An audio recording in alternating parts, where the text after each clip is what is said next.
Think of that whole scene of influencer boxing, misfits, all of that. It's not boxing; it's entertainment. Fair play to them, make their money. That's fantastic. But I don't regard it as boxing. I regard it as sort of wrestling style entertainment. And yeah, it is entertaining. Sometimes you watch it and you think, oh, that's a laugh, but it can never be taken seriously, ever. And that's the danger, though. Like young kids coming through now will look on my TikTok comments. They'll be like, "When you're fighting Jake Paul, you should fight Tommy Fury," and like they don't understand what we have to go through as professional boxers. I know Jake Paul trains really hard, KSI, and fair play to him for making loads and loads of money, and they're great businessmen. But I mean, come on, fighting a 60-year-old nearly Mike Tyson versus Jake Paul, I've got no time for that. How do you think that plays out? Because it is scheduled for November. I think, well, considering that Mike Tyson had to be taken off a plane, didn't he, for having heart problems, I don't think they should be sanctioned at all, ever. It's wrong. Who is your favourite boxer of all time? I've got a few. Lennox Lewis being one of them. Yeah. Unbelievable. Rocky Marciano. Yeah. Old classic guy. The modern guys, Joshua, Fury, love them two the most. There's no Tyson in there? Mike Tyson? Oh, Mike Tyson, unbelievable. Unbelievable.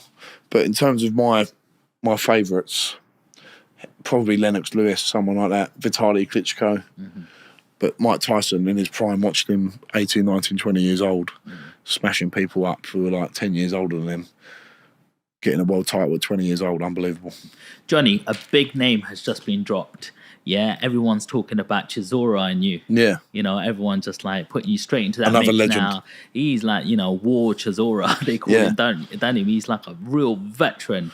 Couldn't believe he beat Joyce. Couldn't believe that. Yeah, I thought Joyce would be able to deal with him, but Chisora just keeps coming back. He's had 2 wins on the... Is it 2 wins on the bounce now? Who did he fight before?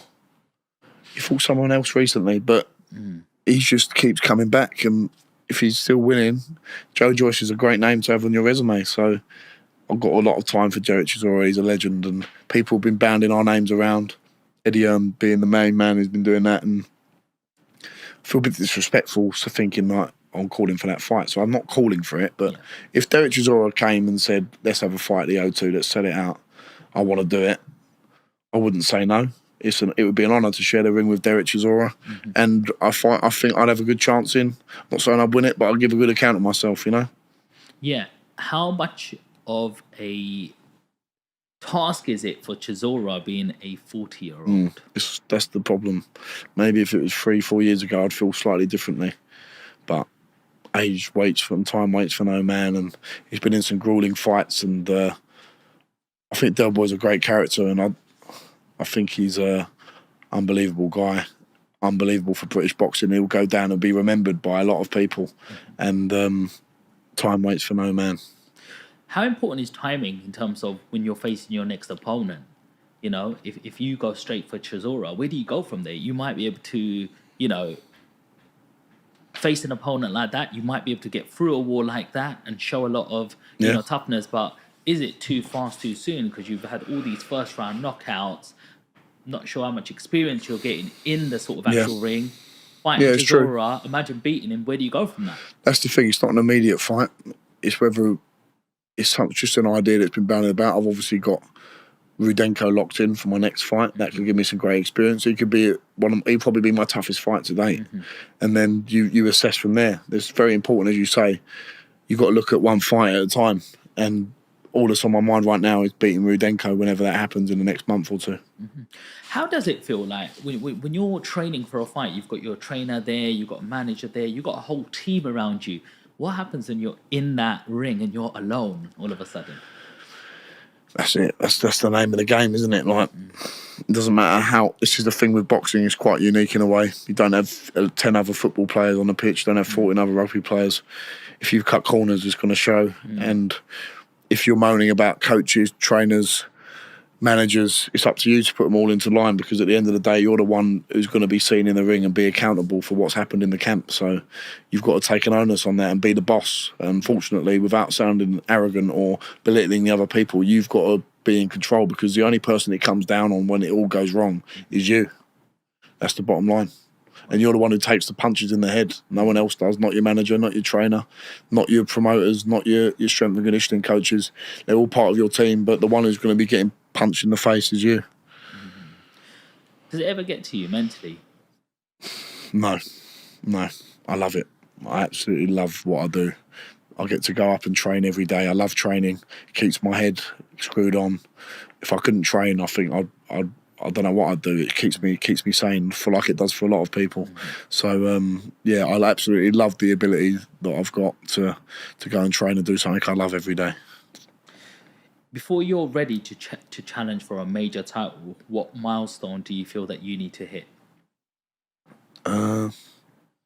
I don't think of it in that way, Sean. I don't think I have to hit anything. I think the map is in my destiny of where I'm meant to go. All I have to worry about is winning the next fight. There's no milestone I think of in my head that I think, well, I've got to do this amount of this or do that. It's all mapped out already. All I've got to do is dedicate myself 110%, and then the rest will follow. I like going to the gym myself. Yeah. I go there every morning, Yeah. maybe 5-6 times a week. Yeah. It keeps me happy. Yeah. I like to think I train hard. Yeah. You know, one day, like, I have my 2 days where I do my 5K runs. Yeah. I do my bodybuilding on 2 other days, and then Nice. a couple of other days I do a Pilates, yoga. Get the It's good to do that. out. All the flexibility. Yeah, absolutely. All of them things. Do you do any sauna? Not anymore, because I go to a simple gym that doesn't have it, but I used to do it before. But Sauna's really good. yeah, I like using that, especially after you do a run. If you get in a sauna straight after a run, it actually accelerates and accentuates your cardiovascular fitness, because your heart's still doing a lot of work. Okay. Keeping where your temperature's going up. So there's a lot of science in the sauna, obviously releasing toxins and stuff. I really like using the sauna. So what I'm getting to here, Johnny, is I want to put myself through some training now. Yeah. I want to go through some training, like on my own with my headphones and stuff like that. But I want to pretend I'm training for a training camp. What does a camp look like? Tell us from the inside. What does your days look like as leading up to the Rudenko fight, for example? You can't go out, can't drink. You've got to stay in your house as much as you can. You've got to cut back on things like this as much as you can when you get to 4 or 5 weeks out. If you're out too late, my dad will be ringing me saying, no, you're too late. My mum won't let me do this. You need people like that reminding you. All it is you go up, you wake up, have a nice breakfast, go training, come back and sleep, go training again, then get in a sauna afterwards, walk your dog in between all that, have a bit of food at home or in your local restaurant where you can chill, go to sleep, do it all again the next day. No going out on Friday nights, Saturday nights. You might be able to go around your mum and dad's for a little bit, but you've got to be at home resting as much as you can. The rest is just as important. It is military style. Yeah. That's what it is. How important is the food side? It's the most important part. The food is your fuel for your sessions. I've just got a nutritionist on board, Lee Rickard, really good guy, and he takes a lot of stress off of me.